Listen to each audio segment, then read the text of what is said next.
Hi, my name is Corey Biazzo, and I'm a practicing American civil litigation attorney, and today you're watching Executive Coup, Episode 4. Today we're going to discuss some of the legal issues surrounding President Trump's recent executive order regarding federal elections. On March 25, 2025, President Trump issued Executive Order Number 14248, titled Preserving and Protecting the Integrity of American Elections.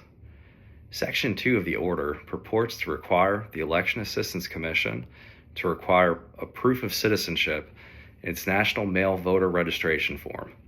Section 2B mandates that state and local officials record the type of documentary proof of U.S. citizenship. Article 1, Section 4, Clause 1 of the U.S. Constitution states the times, places, manner of holding elections for senators and representatives shall be prescribed in each state by the legislature thereof, but the Congress may at any time by law make or alter such regulations, except as to the place of choosing senators. The courts have recognized that this power to regulate federal elections that is shared by state governments and Congress also extends to presidential elections. Therefore, because Section 2 of the executive order constitutes the president attempting to self-regulate the manner of elections by usurping the power of Congress in violation of Article 1 and the power of the states in violation of the 10th Amendment, Section 2 of the executive order is unconstitutional. Section 3D of the executive order mandates that the Secretary of Defense shall update the federal postcard application for citizens voting overseas by absentee voting procedures to require voters to provide documentary proof of U.S. citizenship and eligibility to vote in the elections in the state where overseas voters are attempting to vote. The relevant statute here is 52 United States Code Section 20301, which only provides authority to the president to designate an executive branch head to have primary responsibility over the administration of elections overseas. This is a delegation of congressional authority to an executive department head, not the president. Therefore, because Section 3 constitutes the president attempting to usurp congressional authority to regulate elections, Section 3 is unconstitutional in violation of Article 1 of the U.S. Constitution.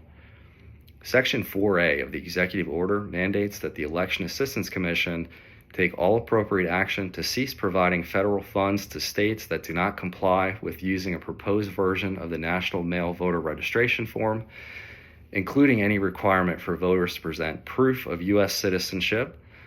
Article 1, Section 9, Clause 7 of the U.S. Constitution states, "No money shall be drawn from the Treasury, but in consequence of appropriations made by law." Because the president neither has legislative or appropriations authority, which are delegated to Congress under Article 1 of the U.S. Constitution, this Section 4 of the executive order is unconstitutional. Section 7A of the executive order mandates that the Attorney General shall take all necessary action against states that count absentee or mail-in ballots received after Election Day in the final tabulation of votes in federal elections. The order is based upon the president's incorrect interpretation of federal statutes related to absentee and mail-in ballots. Because Section 7A attempts to create a new legal interpretation of the relevant federal statutes, it is unconstitutional because Article 3 of the U.S. Constitution delegates the power of judicial review, which includes providing binding interpretation of federal statutes to the federal judiciary. Therefore, Section 7A of the executive order is unconstitutional. Section 7B of the executive order mandates the denial of elections-related funding to states that fail to exclude the aforementioned ballots received after Election Day from their final vote tabulation.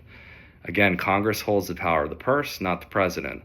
Therefore, Section 7B is also unconstitutional because it again attempts to usurp Congress's Article 1 authority. For these reasons and others, the U.S. District Court for Washington, D.C. issued a temporary restraining order preventing the implementation of these sections of the executive order on April 24, 2025.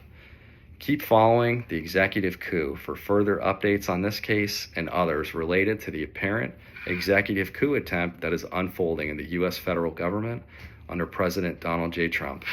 Thank you.